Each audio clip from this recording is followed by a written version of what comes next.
Okay, welcome.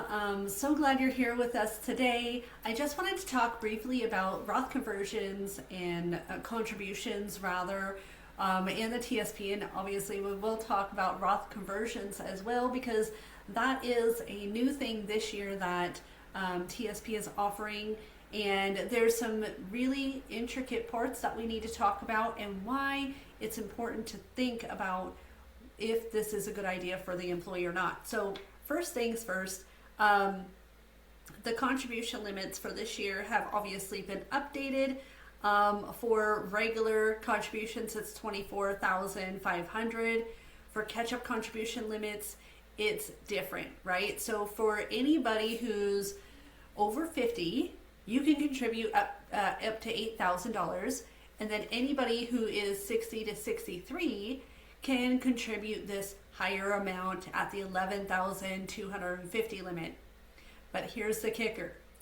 If an employee makes or has made over $150,000 according to their 2025 IRS tax form, as far as earned income for the year, then their catch-up contributions will automatically go into the Roth side of their TSP. So very, very important, because if those people don't have a Roth account, it could open a Roth account for them. So we want to make sure that that is understood when you're working with employees and working with how much they're putting into the TSP.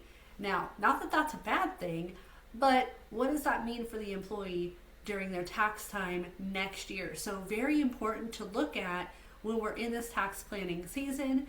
And obviously they're thinking about, what does the contribution limit look like? Or maybe they're not thinking about it because they don't realize that this is even going to happen to them.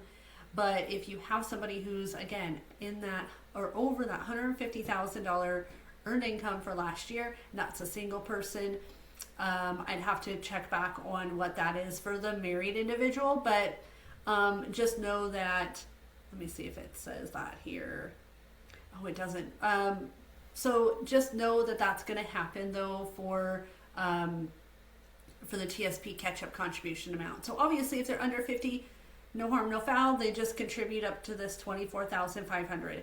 Now we do want to make sure though that they're contributing the entire year. So there is a limit per pay period, and reach out to us if you want that information.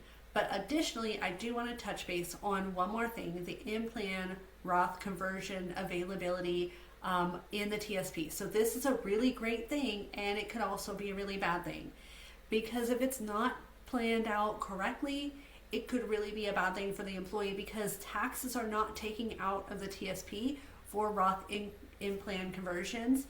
They have to have a separate bucket of money to plan for those taxes for any money that they're converting to the Roth. And so maybe it's a little bit that they do every pay period. Maybe it's a little bit that they do for the year, for each year, for a number of years until they retire. I don't know what that looks like. Every employee situation is different, but it's very important to understand how that works, because we want to do that planning properly and make sure that employees understand how to best situate themselves in a tax favored situation when it comes to these Roth contributions and conversions. Thanks so much for watching. I hope to hear from you guys soon. And until next time, have a great day.